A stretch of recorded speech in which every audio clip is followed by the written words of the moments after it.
Impossible is a word that does not exist in his vocabulary. He's a pioneer, explorer, and as he puts it, an inspirationist. Bertrand Piccard is best known for becoming the first person to circumnavigate the globe in a solar-powered plane that he jointly invented. Now he's embarked on what he says is his greatest adventure yet. In fact, 1,000 adventures, each showing different ways to combat climate change and spin a profit in the process. We meet Bertrand Piccard in his hometown of Lausanne in Switzerland. Bertrand Piccard, many thanks for joining us on Disrupted. So you're an explorer, you're an adventurer, but there seems much more to your spirit than the need, a compulsion to throw yourself into the unknown. No, it's true. It's not a compulsion, it's the desire to be disruptive. You know, an explorer is somebody who is not satisfied with the status quo, with what he sees, with what he has. So he wants something else, he wants something better, he wants to go seek for what could make the world better or himself better. So the unknown is of course a big part of it, because if we are focused only on what we know, we lose everything else. So this is why I love to challenge all the certitudes and see how we can make things differently. Okay, so then let's look through your journey a little bit, because I think a major turning point came when you traveled around the world in a hot air balloon. Then came Solar Impulse, one of your biggest achievements to date. But what were you setting out to prove when it came to Solar Impulse? I wanted to prove that clean technologies and renewable energies could achieve the impossible. This is basically what I wanted to show. And the disruption of having a solar-powered airplane flying without fuel at night with solar energy. And tell me, when you set about on this amazing adventure, what was going through your mind? Did you fear failure? Were you aware of the risks? You know, all the role models I had were astronauts, explorers, divers, environmentalists, in addition to my father and my grandfather who were great explorers. So I always wanted that type of life. Flying around the world in a balloon, at the end of last century, it was the last great possible adventure. Richard Branson was on it, Steve Fossett was on it, and I thought, why not me? So I tried, failed twice, succeeded the third time, and it was the maximum that we could achieve with fuel. It was 20 days non-stop in the air, 45,000 kilometers, longest flight ever in the entire history of aviation. But we landed with 40 kilos of liquid propane out of the 3,700 kilos I had at the start. So I thought, if I want to do better, I have to change this paradigm. I have to be disruptive again and do something without fuel, because it's not the sky that is the limit, it's the fuel that is the limit. And this is how the dream of Solar Impulse came, to be able to fly around the world with no fuel at all.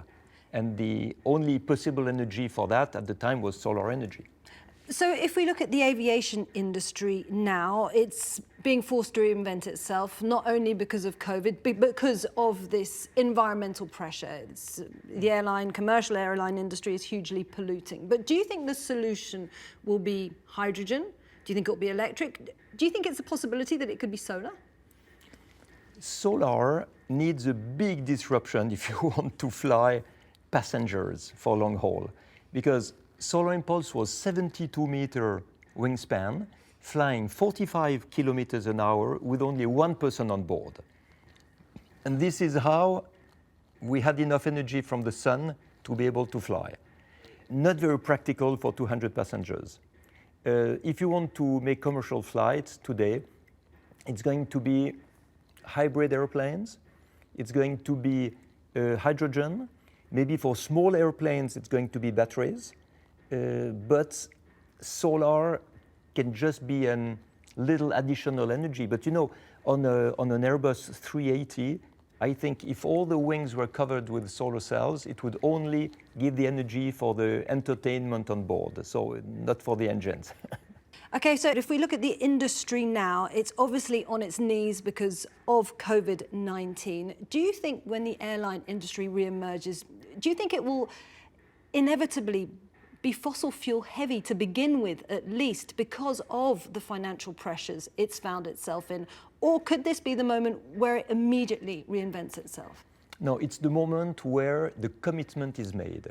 Airbus has committed itself to bring zero-emission airplanes in 15 years. 15 years, it's possible. Aviation is so disruptive, so innovative, that you can do that. If you look back in history, 15 years, it was a complete cycle for new airplanes each time. Every 15 years, there was a revolution. So you can do it, but it will take these 15 years to reach it. What we need to understand is that meanwhile, we have to act. Now, I want to talk about your 1,000 Solutions initiative, which you are close to achieving. So you've now got flying around the world in a hot air balloon, in Solar Impulse, under your belt. Why was it necessary for you to then take on this third, really rather major challenge? Because the challenge of the 1,000 Solution is really what it's all about. Breitling Orbiter 3, the balloon to fly around the world, was my personal dream. Solar Impulse, flying around the world in a solar airplane, was a very symbolic endeavor. And now I'm down to earth, very practical challenge, which is to bring to the world a selection of 1,000 technological solutions that can protect the environment, but in a financially profitable way. And the third trip around the world will be with this portfolio, this guide of 1,000 solutions, in order to give to the governments, to the big corporations, to the institutions, all the tools they need to reach their environmental targets. Because everybody has environmental targets today, neutral in 2040, 2050, whatever. But nobody has the clue how to do it. And what I want is to show that all these solutions already exist, can be in little startups, can be big corporations, multinationals, but all together, there are hundreds and hundreds of these solutions that can be used to reach more ambitious environmental policies and energy targets. So if we talk about investing in the future, and we look at your 1,000 solutions, how far are you off the 1,000 mark? And also, can you just tell us, so our viewers can, I suppose, understand what you're talking about in probably more visual terms, 2 solutions, for example, that have really caught your eye? Out of the 1,000 that we are selecting, we have identified and labeled now 830. So we're almost there. And in these technological solutions, you have the one that are saving water, helping to purify water. You have the way to make energy with waves. You have the way to insulate buildings much better, to have smart buildings, to have heat pumps. You have the way to have much cheaper solar energy, costing 1/4, 1/4 of the cost of electricity made by oil, gas, or coal, or nuclear. You have systems to make cars much cleaner. A little module that you install on your engine for $500, and it saves 20% of the fuel and cuts 80% of the toxical particles that are emitted. People are waiting for one solution that makes the miracle. No, the miracle is that there are so many solutions that each have some little result, and all together, you change the world, you change technology, you change the protection of the environment. I guess it's one thing having great ideas, it's another actually getting them out there in reality. So of all these 1,000 solutions, how many are out there? How many are being industrialized right now, ready to be taken up? 100% of these 1,000 solutions, because this is one of the criteria.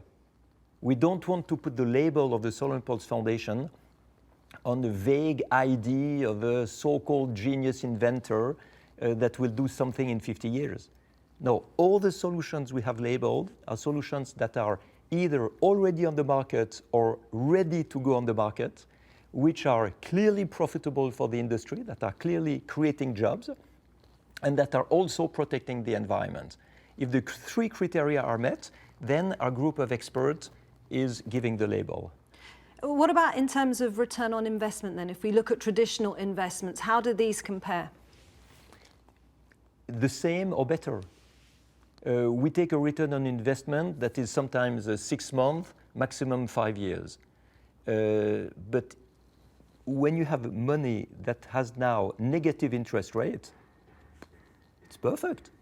You borrow money, meanwhile you gain the interest, and you invest in new infrastructures that will protect the environment. And it pays for itself. So really what I want to emphasize is the fact that we have to stop to believe that we only have the choice between degrowth that is bringing social chaos or this so-called illimited growth that is leading to an ecological disaster. No, there is the third way, which is what I call the qualitative growth, where you create jobs, you make money by replacing what is polluting by what is protecting the environment. And today, with all the billions of euros and dollars flooding on the market for the recovery of the COVID crisis, it's the perfect moment to replace the infrastructures, to go into much more modern systems that pay for themselves. This is how we create jobs and make money. Yeah, but the irony is, I guess, from what you're saying, these solutions exist already. The environmental pressures that we live under exist already. They're on our doorstep, we can see them. Why haven't they been picked up already? Because most of these solutions come from companies that are not known enough, or sometimes they come from big companies and people believe it's only marketing, and they don't believe it is so miraculously true. And you have another phenomenon, which is really bad. It's the fact that the legal framework allows to pollute. You are allowed to put as much CO2 as you want in the atmosphere and as much plastic in the ocean and as much chemicals in the soils or even in the food you eat. It is legal. So you have a lot of companies who say, what we do is allowed, it's legal, why should we change? But if you have a very ambitious regulation that is modernized, that is really based on the technologies that exist today, not on the technologies that existed 50 years ago, then you will create a need for all these new technologies to come to the market. And this will pull all the startups who are going to bloom, create jobs, and be very, very profitable. And in that sense, you will have much more winners than losers into this environmental transition. Now, you're also a psychiatrist.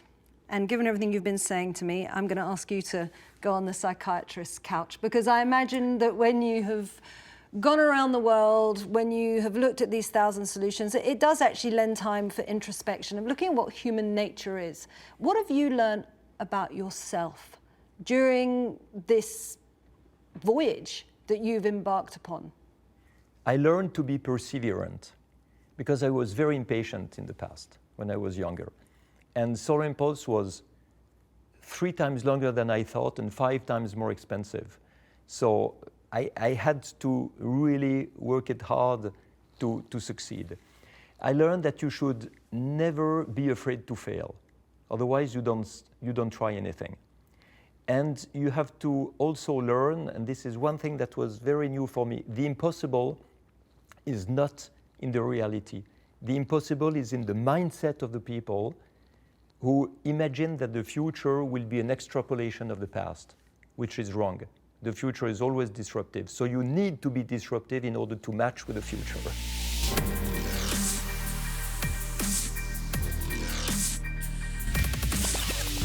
Bertrand, you've had so many incredible experiences in your life, in the air and on the ground.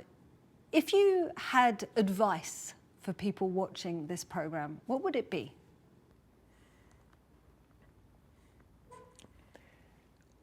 I think it is to look for more wisdom, look for more respect, look for more compassion in life.